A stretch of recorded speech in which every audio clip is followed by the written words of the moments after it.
Aujourd'hui, on va faire le TP numéro 3. C'est ce que vous voyez ici. Donc, en commençant par ce tracé. Ensuite, on va le traduire en 3D. Ensuite, on va faire à l'intérieur, au milieu, une trou, disons 15. Ensuite, une deuxième trou perpendiculaire au tracé première, ou bien donc dans cette face que vous voyez ici, au milieu, et 5. Donc, vous voyez, comme vous voyez en coupe. Donc, c'est cette représentation qu'on va utiliser. Donc, on va tracer une forme similaire à ça, cylindrique. Donc, en commençant par tracer demi, partie comme vous voyez ici. Donc, en commençant par SolidWorks, nouveau fichier, pièce, OK. Donc, je clique ici, plan, esquisse, ligne. Je commence en bas ici, ligne, comme vous voyez ici.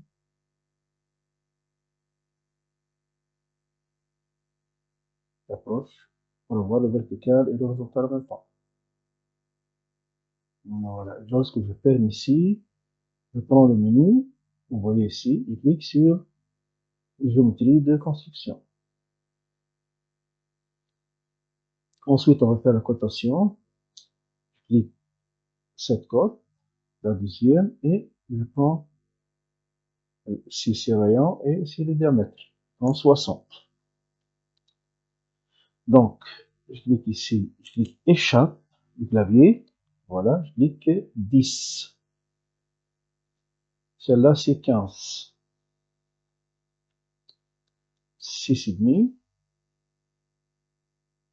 Clique une fois, c'est 6,5. Et l'angle ici, entre ces deux, c'est 45.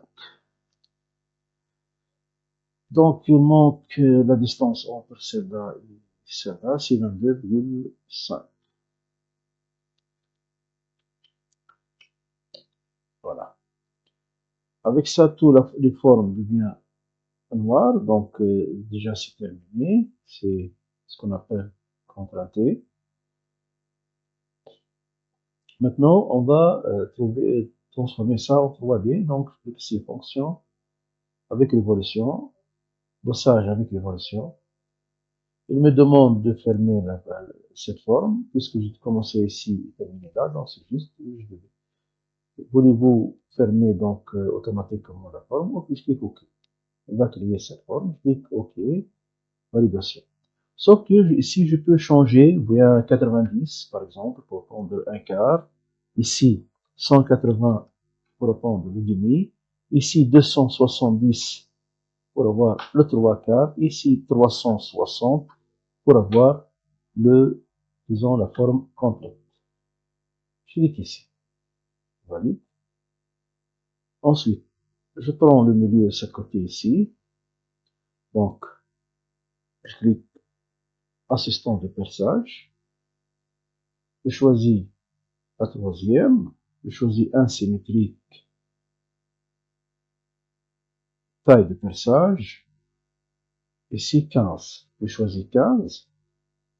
Donc, je choisis, comme vous voyez ici, 15. 15,00. Borné. Ici, la borne, c'est distance, et entre celle-là et celle-là, c'est 22,5. Donc, je clique 22,5. Je prends position et je clique sur cette surface ici et je le rends normal pour choisir bien le levier. Je clique ici, j'attends un peu pour avoir le levier. Lorsque j'approche ici, voilà un signe qui apparaît ici. Je clique et je valide. Donc la forme s'est faite. Maintenant, on va créer une trou à ce niveau. Donc, je choisis plan, nouveau, plan normal. Je le rends tout d'abord, j'enlève l'habillage pour mettre en blanc. Clic cercle.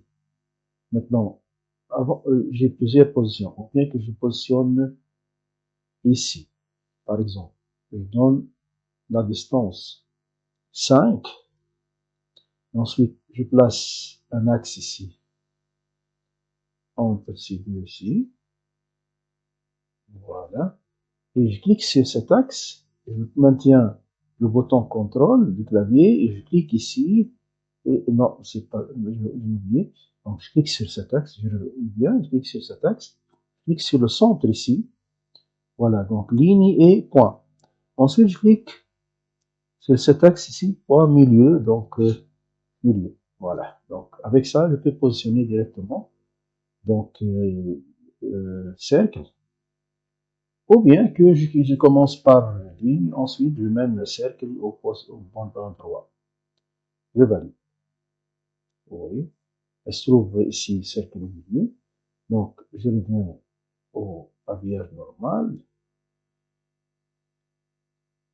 Avant de quitter l'esquisse, je dois créer ici enlèvement de la matière. Donc, par défaut, je choisis borne, je clique à travers tout. Sauf que maintenant, elle prend un seul côté, donc je clique deuxième direction et à travers tout. Et voilà, donc elle va enlever la partie jaune, les parties grises, et avec ça, je peux donc enlever la matière. Le travail est fait, donc c'est quelque chose de très simple, très simple. Donc regardez ici, au milieu, donc voilà. Donc, on a coupé au milieu, donc je fais comme celle-ci, je vais annuler, et j'enregistre. Je donne le nom mort mobile. Donc 1, puisque c'est la deuxième. Donc ensuite, je peux créer une mise en forme. Ici, je clique à 4. Je choisis juste la vue de passe et je valide. Je clique sur la vue de passe et je choisis ici l'échelle 1 par 1. Donc je peux choisir n'importe laquelle ici, regardez. Sauf que je choisis celle-là, la quatrième, avec le caché. Voilà. Donc, pour placer d'autres vues, je clique ici, je pose une vue, et la troisième ici. Et j'approche. Comme vous voyez ici, c'est pas normalisé, c'est normalisé au nord américain. Donc, je continue. Bon, je n'ai pas choisi celle-là. Donc, je vais donc supprimer. Oui. Il laisse juste ces trois ici. Donc, je clique maintenant sur ce feuille ici et propriété européenne. OK. Maintenant, devient européen, normalisé selon la norme européenne. Je fais maintenant la coupe simple à ce niveau du cercle ici. Voilà, je valide. Et je le projette ici. Sauf que je dois changer la direction, inverser la direction. Voilà. Je peux coter ces choses, ces vues directement, disons comme ça. Voilà 22,5. Celle-là c'est 10. Mais celle-là c'est 60. Vu précédemment. La cercle ici c'est 5. Et cette distance que vous voyez là, c'est 15. Et l'angle ici, c'est 45. Donc 15, 45, 10, 60, 22. Ici au centre, il reste le diamètre ici, c'est 15. Diamètre du trou ici. Ensuite, on enregistre. Bon, ça c'était la première partie. Donc, que vous voyez la première fois, c'était la solution donc de l'activité trouvée à la page 102, manuel de première année. Donc c'est celle-là. Disons que je cherche maintenant à trouver la solution 2. Il y en a, quelle est la différence ici? Juste, le truc que vous voyez ici, c'est pas au milieu, donc c'est incliné un peu. Donc je mets une chose, je reviens ici, donc à la place que je fais ce trou à cet endroit, je dois incliner un peu. Donc, je répète, donc, même exercice. Donc, je clique ici dans l'espace, nouveau, je prends ligne. Donc, celle-là, vous avez usage deuxième solution. Donc, puisqu'on a habitué maintenant,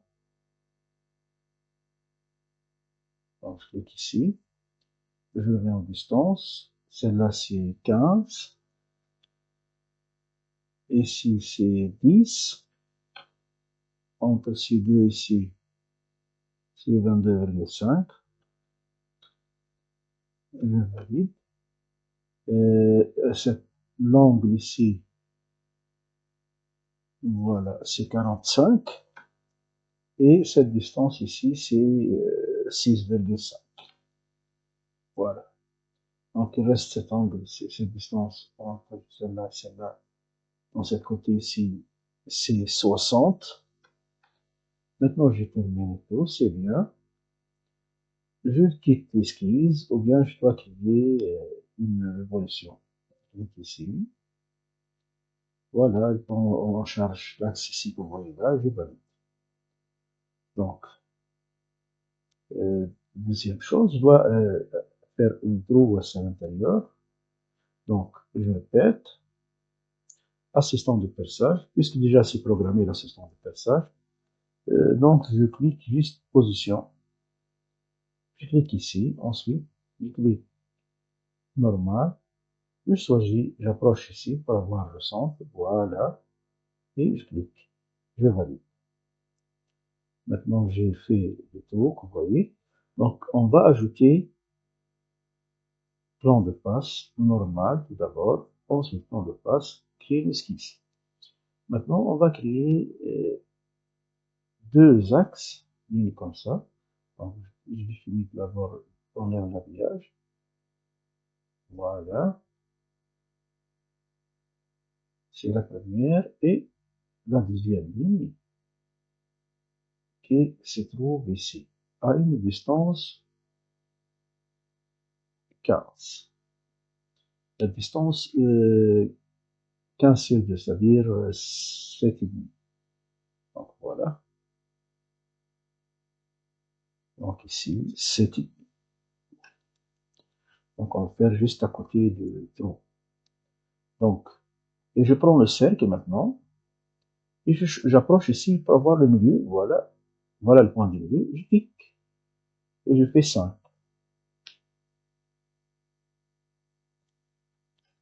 Ça va? Donc, je valide.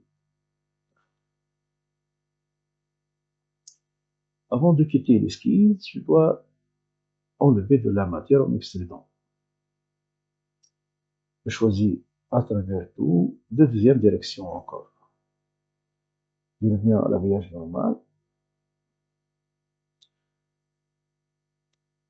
Et voilà, à travers tout, à travers tout. Pour voir ça, je juste clique ici, borne, ensuite je vais à travers tout. Voilà.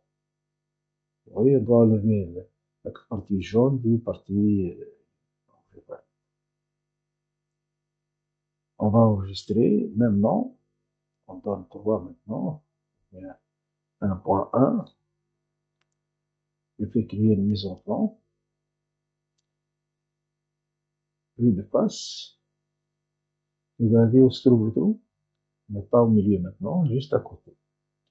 Donc, je valide ici et clique sur vue de passe et ensuite on va cliquer avec un par un pour agrandir un peu.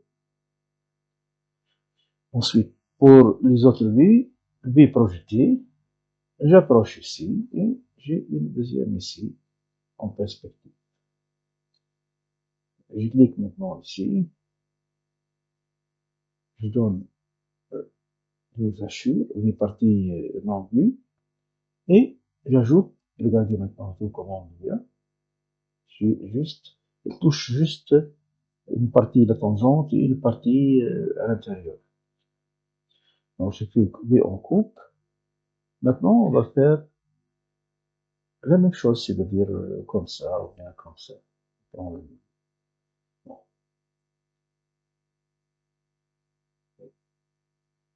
On va faire deux coupes, vous voyez ici. La première ici, dans cette partie ici, je valide. Donc, voilà. Donc, juste pour voir la forme à l'intérieur. Cette forme que vous voyez ici. Voilà, la forme ici. Elle devient de cette façon que vous voyez ici. Voilà.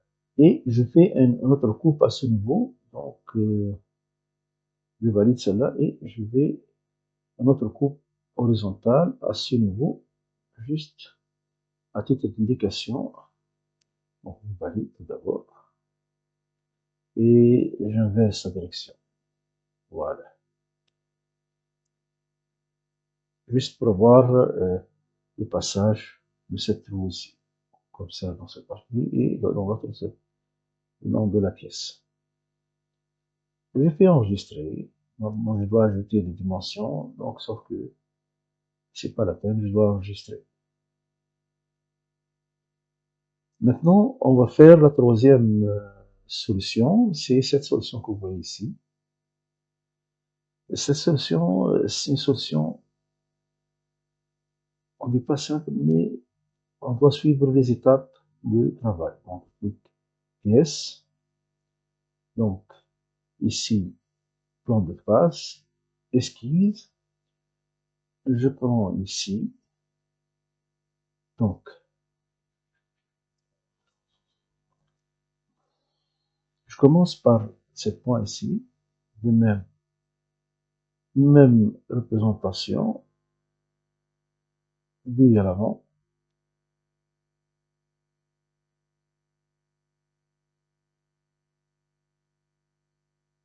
Juste lorsque je touche ici, je clique sur géométrie. Voilà. Par exemple, j'ai fait une erreur ici, que vous ne voyez pas, donc vers, c'est-à-dire bien horizontal ou vertical, avec vers point ici, c'est fixe. Donc, sauf que cette celle-là, ce n'est pas fixé donc à une direction donnée. On doit trouver cette représentation. Je clique ici et je donne ici une représentation verticale, horizontale. Vous voyez? Donc, maintenant, on va ajouter une dimension. Ici, c'est de même, c'est 10. Aussi, ici, c'est 15. Celle-là, c'est 6,5. Avec la distance ici, c'est 45 d'angle, 45. Et la distance en haut et en bas, entre ces deux, c'est 22,5. Et je reviens avec 15 à l'intérieur ici. Et donc, la dernière, c'est, entre ces deux, c'est 60. Voilà, devenu tout noir. Ensuite, elle va prendre la couleur bleue lorsque j'élimine cette partie ici. Donc, maintenant, on va faire, regardez ici, on a fait un arc par son centre. Je positionne le centre proche ici, regardez, on ne doit pas toucher quelque chose. Donc, on ne doit pas lier le centre à n'importe quel point d'ancrage. Donc, je clique ici, par exemple. Et voilà, je commence par cette partie ici. Donc, comme ça, par exemple. Voilà. Voilà. Donc, un acte, je commence par là et ensuite, je fais cliquer ici. Voilà. Et je fais comme ça. Ça va. Bon, la distance de cet arc, c'est 16. Donc 16 sur 2, c'est combien? Donc c'est 8. Voilà. Et je veux que ce point ici coïncide avec le parallèle, disons, cette droite passant par cette petite axe. Donc, je clique ici, la distance entre celle-là et voilà. Je positionne ici à 0. Voilà. Regardez, 0 devient. Voilà, la distance entre ce point et ce point, c'est 0. Voilà. Et la distance entre ce point ici et cet axe, c'est d'ordre 12. Voilà. Et entre ce point et la dernière ici, c'est 7. Voilà. Donc ici, j'ai 7 entre le point. Ici, c'est entre ce point ici, c'est 12. Et le point ici, c'est 0. Et le rayon est 8. Et donc, pour terminer tout ça, on doit enlever cette partie ici. Donc, je clique ici. Donc, je clique. Je positionne à ce niveau. Donc, et je maintiens le bouton souris à gauche en position enfoncée et je balaye comme ça. Voilà. Donc, puisqu'il est devenu donc bleu tout, donc je peux juste ajouter une distance comme ça et je fixe. Voilà, donc c'est bien. Il devient de couleur noire. Pour terminer donc ça, ou bien que je fais la rotation maintenant, ou bien que j'ajoute un ligne ici, petit axe ligne ici, donc pour terminer tout, je clique ici, pour juste terminer. Même si c'est pas la peine, voilà, et je valide. Comme ci, voilà. Donc maintenant, on va faire révolution, et puisque par défaut, elle a un axe ici, et puisque par défaut, j'ai terminé fermé la forme, donc il me demande juste de révolution. Donc, vous voyez, je fais maintenant demi-coupe, voilà, la forme à l'intérieur. Donc, je fais enregistrer. D'abord, je vais enregistrer avec more.1.2 maintenant. Et je fais un trou. Non, maintenant, c'est pas la peine de le positionner. Bon, on doit ajouter ici un trou pour fixer la pièce. Donc, c'est pas la peine. Donc, c'est pas la peine. On va donc créer une mise en plan. Voilà. Je positionne la vue de passe. Et je reviens ici. Je clique ligne cachée apparent. Donc, je valide tout d'abord. Je clique ici. Ligne cachée apparent. Vous voyez la forme. Ensuite, l'échelle, c'est 1 par 1. Ensuite, je valide. Et je fais quelques vues, par exemple, celle-là. Disons, la deuxième. Respective, et je valide. Je fais une coupe à ce niveau. Donc, c'est comme ça. Au milieu, presque. Voilà. Donc, j'inverse la direction. J'approche de ce côté ici. Et je valide. Je donne les positions, les cotations. Ici, c'est 60. Celle-là, c'est 10. La demi-cercle, c'est R8. La distance ici, c'est 12. et le point ici, entre, oh non, c'est pas sûr, je ne cherche pas le tour bleu, non, le point ici, voilà, et le point ici.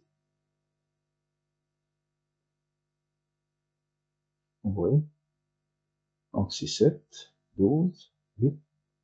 C'est la partie ajoutée, donc on continue ici à 15, 6,5. La distance ici, c'est 22,5. J'enregistre et j'ajoute ici. Ah, donc maintenant, et bon travail et bonne chance pour les